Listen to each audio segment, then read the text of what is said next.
जिल्हा प्रशासनाच्या वतीने माजी सैनिक, शहीद जवानांचे कुटुंबीय आणि त्यांच्या पाल्यांच्या समस्या तातडीने सोडवण्यासाठी एक दिवस सैनिकांसाठी हे अभिनव अभियान राबविले जाणार आहे। जिल्हाधिकारी आशिष येरेकर यांनी नियोजन भवन येथे आयोजित सशस्त्र सेना ध्वज दिन 2025 निधी संकलन शुभारंभ व माजी सैनिक मेळाव्यात ही घोषणा केली। दर महिन्याच्या पहिल्या मंगळवारी एक दिवस सैनिकांसाठी अभियान राबवले जाईल। याद्वारे महसूल, पोलीस, कृषी आणि भूमी अभिलेख यासारख्या विभागातील सैनिकांची प्रलंबित कामे प्राधान्याने मार्गी लावली जातील। यावर्षी अमरावती जिल्ह्यासाठी 3 कोटी रुपये ध्वज निधी संकलनाचे उद्दिष्ट ठेवण्यात आले आहे। गेल्या वर्षी जिल्ह्याने दिलेल्या उद्दिष्टांपेक्षा जास्त निधी जमा केला होता। श्री शिवाजी शिक्षण संस्थेच्या वतीने ध्वज दिन निधीसाठी 25 लाख रुपयांचा धनादेश जिल्हाधिकाऱ्यांकडे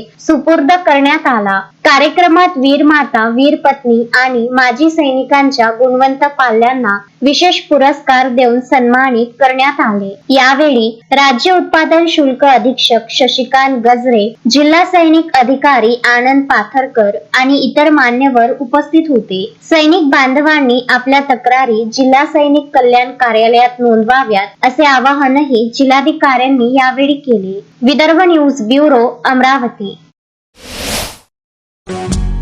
श्रद्धा फैमिली शॉपिंग में जाएंगे हम सभी, साड़ियों की नई डिजाइन देखो यहीं से लाएंगे। श्रद्धा फैमिली शॉपिंग में जाएंगे हम सभी, लेडीज जेंट्स बच्चों की हर फैशन लाएंगे सभी। फैशन के सफर में आप भी आगे ही आगे बढ़ते चलिए, क्योंकि विजिलैंड का सबसे बड़ा आलीशान भव्य showroom Shraddha family shopping and mall, Vijiland complex, Nandgaon Peth, Amravati.